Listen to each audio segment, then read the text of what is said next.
Hello my dear student. Hindi medium के सभी छात्रों का आपके अपनी YouTube channel power of education 100 में स्वागत है। आज हम पढ़ने वाले हैं अध्याय 1 में समुच्चय और उसको किस प्रकार की उसकी कितनी विधि होती है, ये सब हम इसमें जानने वाले हैं। इसलिए यदि आप अभी 10th पास की है और आप गणित सब्जेक्ट लेना चाहते हैं तो देखिए बहुत ही इजी तरीके से हम इसको देखेंगे। बहुत ही बेसिक है ये। यदि हमें ये समझ में आ जाता है तो हम मैथ्स को बहुत ही आसानी से जो फर्स्ट चैप्टर है उसको कंप्लीट कर लेंगे। चलिए देखते हैं समुच्चय। समुच्चय क्या कहलाता है? इंग्लिश में इसको कहा जाता है सेट। तो वस्तुओं के सुपरिभाषित संग्रह को समुच्चय कहा जाता है। ठीक है, वस्तुओं के सुपरिभाषित संग्रह को क्या कहा जाता है? समुच्चय कहते हैं।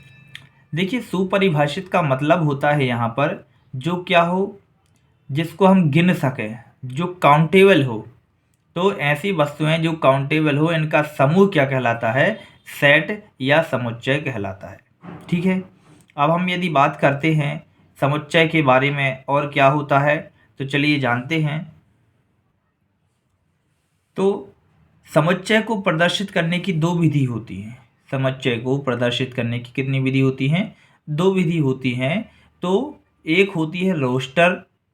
इस रोस्टर को कहा जाता है सारणीबद्ध रूप। क्या कहलाता है? सारणीबद्ध रूप।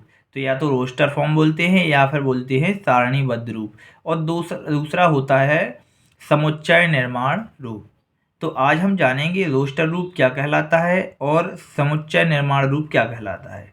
ठीक है, क्योंकि जो पहली प्रश्नावली रहेगी वो इन्हीं पर क्वेश्चन पर आधारित रहेगी। तो पहले हमें ये जानना बहुत ही आवश्यक है कि रोस्टर फॉर्म क्या कहलाता है और जो समुच्चय सेट निर्माण, जो समुच्चय निर्माण है वो रूप कौन सा कहलाता है। ठीक है, तो हम देखते हैं इसके आगे। अब देखिए, सबसे पहले रोस्टर रूप। तो रोस्टर रूप में सबसे पहला क्या ध्यान देना है हमें कि इसके जो सेट के सभी अवयव रहेंगे वो कैसे रहेंगे? सूचीबद्ध रहेंगे। ठीक है, कैसे रहेंगे? सूचीबद्ध रहेंगे, एक क्रम में रहेंगे। ठीक है, अब हम देखते हैं दूसरा। इसमें जो रोस्टर रूप होता है, हम सभी अवयवों को, जो एलिमेंट होते हैं सभी, इनको अर्धविराम चिन्ह लगाकर अलग करते हैं। ठीक है, इनको हम क्या करते हैं? अर्धविराम चिन्ह लगाकर क्या करते हैं? अलग करते हैं। ठीक, उसके बाद हम देखते हैं कि जो रोस्टर रूप होता है इसको लिखा जाता है मझले कोष्ठक में। ठीक है, किस में लिखा जाता है? मझले कोष्ठक में इसको हम लिखते हैं। अब हमें ये पता होना चाहिए मझला कोष्ठक क्या कहलाता है। तो चलिए हम देखते हैं।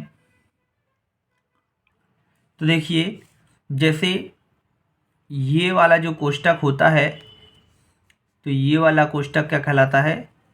मझला कोष्ठक कहलाता है। ठीक है, और इसमें जैसे 2, 3, 4, 5, तो ये लिख दिया, तो ये कहलाएगा आपका रोस्टर रूप। क्या कहलाएगा? रोस्टर, या इसी को बोलते हैं क्या? सूचीबद्ध या सारणीबद्ध, है ना? सूचीबद्ध या सारणीबद्ध बोलते हैं। तो ये क्या कहलाएगा? देखिए, ये है आपका महिला कोष्ठक। तो ये जो सेट होते हैं रोस्टर रूप के, तो ये जो समुच्चय है ये हमेशा किस में लिखा जाता है? मझली कोष्ठक में लिखा जाता है। और इसमें एक मुख्य बात ये रहती है कि इसमें किसी क्रम की आवश्यकता नहीं होती। जैसे ये क्रम है, तो यहाँ पर यदि हम चाहें तो यहाँ पर क्या कर दें कि भाई 8 भी कर दें। इसके पहले देखिए 5 आ गया, तो इसमें कोई क्रम नहीं है कि भाई ये 8 पहले भी आ सकता है और 8 बाद में भी आ सकता है। तो इसे में एलिमेंट के कोई क्रम की महत्वता नहीं होती है। ठीक है, तो देखिए हमने इसमें देखा कि जो रोस्टर रूप होता है उसमें अवयव सूचीबद्ध होते हैं। ठीक है, तो ये सूचीबद्ध रहेंगे। फिर अर्धविराम द्वारा जो अभी एलिमेंट रहेंगे समुच्चय के, उन एलिमेंट को अर्धविराम के द्वारा क्या किया जाता है? अलग किया जाता है, पृथक किया जाता है। ठीक है, और फिर मझले कोष्ठक के भीतर, मतलब जितने भी एलिमेंट रहेंगे रोस्टर के, वो सभी किसके अंदर रहते हैं? मझले कोष्ठक के भीतर लिखे जाते हैं। ठीक है, यदि हम बात करते हैं, देखिए उदाहरण सबसे पहले हम देखते हैं सभी समप्राकृत संख्याओं का समुच्चय। सभी समप्राकृत प्राकृत संख्याओं का जो समुच्चय है वो कैसे हम रोस्टर रूप में प्रदर्शित करेंगे। तो उसके लिए हम देखिए यहाँ देखते हैं कि जो उन्होंने क्या कहा है, सभी सम। तो सम क्या होती हैं, 2, 4, 6, 8, 2, 4, 6, 8, 10, 12 और ये कहाँ तक जाते हैं, अनंत तक। तो इन्होंने हमें कोई लिमिट तो दी नहीं है, इन्होंने कहा है सभी सम प्राकृत संख्याओं का समुच्चय। तो देखिए ये महिला कोष्टक हो जाएगा। इस महिला कोष्टक में 2, 4, 6, 8 और डैश डैश कर दिया, मतलब ये कहाँ तक जा रहा है, अनंत तक। अनंत को हम परिभाषित नहीं कर सकते, इसलिए डैश डैश खाली छोड़ दिया। ठीक है, तो ये हो जाएगा हमारा क्या, रोस्टर रूप। ठीक है, ये रोस्टर रूप हो जाएगा। एक और उदाहरण देखते हैं, अंग्रेजी वर्णमाला के सभी स्वरों का समुच्चय। अंग्रेजी वर्णमाला के सभी स्वरों का समुच्चय। तो देखिए इसके लिए हम किस तरीके से प्रदर्शित करेंगे। तो ये हमारा कोष्टक हो जाएगा। ठीक है, और इसके बाद AEIOU, तो ये क्या हो जाएंगे, मझले कोष्टक के भीतर इन्होंने क्या कहा, अंग्रेजी वर्णमाला के सभी स्वरों का समुच्चय, मतलब इसमें केवल स्वर होंगे और कोई एलिमेंट नहीं हो सकता। तो क्या हो जाएंगे, AEIOU, ये सभी स्वर हो जाएंगे इसके अंतर्गत। तो देखिए इसमें एक नोट जो मैंने बताया है, आपको पहले ही बता चुका हूँ कि इस रूप में मतलब जो रोस्टर रूप है, इसमें क्रम का महत्व नहीं होता है। ठीक है, इसमें क्रम का महत्व नहीं है, तो ये हमें ध्यान देना है। आप देखिए यहाँ पर जैसे क्रम का महत्व का मतलब होता है, जैसे यहाँ लिखा है AEIOU, तो इस U को हम आगे भी लिख सकते हैं। ये जरूरी नहीं है कि पहले A ही यहाँ पर आए, लेकिन ये जरूरी जब अवश्य है कि केवल इसमें क्या होना चाहिए, स्वर बस होना चाहिए। ठीक है, इनका आपस में कौन सा क्रम है ये कोई महत्व नहीं रखता है, तो हमें इस बात का ध्यान रखना है। ठीक है, अब हम नेक्स्ट विधि देखते हैं। तो हमारा दूसरी विधि है वो है समुच्चय निर्माण रूप। क्या है, समुच्चय निर्माण रूप।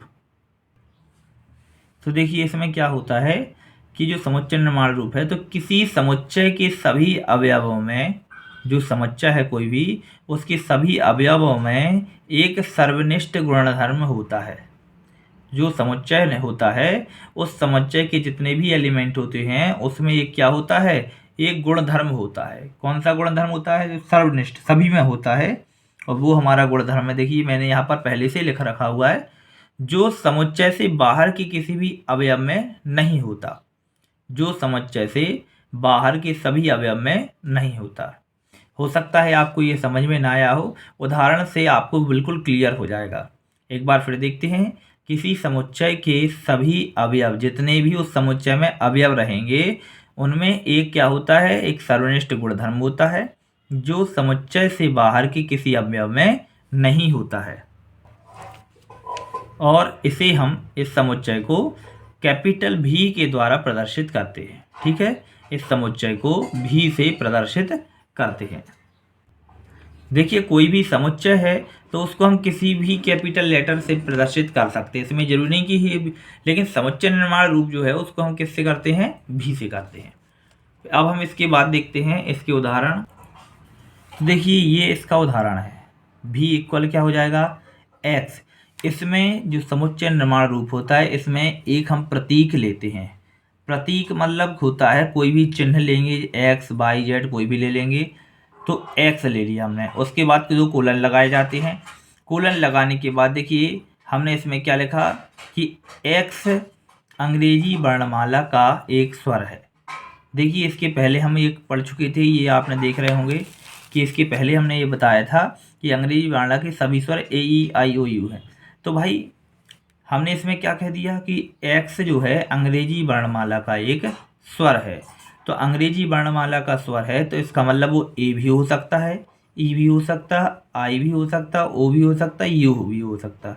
तो इसमें देखिए एक विशिष्ट गुणधर्म है। क्या विशिष्ट सर्वनिष्ठ गुणधर्म है, तो वो है कि जो अवयव है वो केवल क्या होंगे, इस पर हमें ध्यान देना है कि वो होंगे केवल स्वर होंगे। स्वर से बाहर का मतलब समुच्चय से बाहर के किसी अवयव में नहीं होता, मतलब वो जो अवयव है वो समुच्चय से बाहर का नहीं हो सकता, मतलब इसमें कोई व्यंजन या फिर जो कॉन्सोनेंट है वो नहीं इसमें आ सकते हैं। इसमें केवल क्या आएंगे, स्वर आएंगे।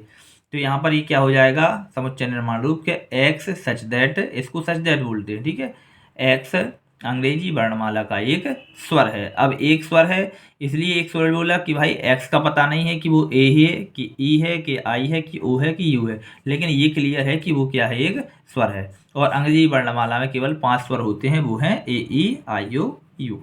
ठीक है, मिलते हैं नेक्स्ट वीडियो में। बहुत बहुत धन्यवाद।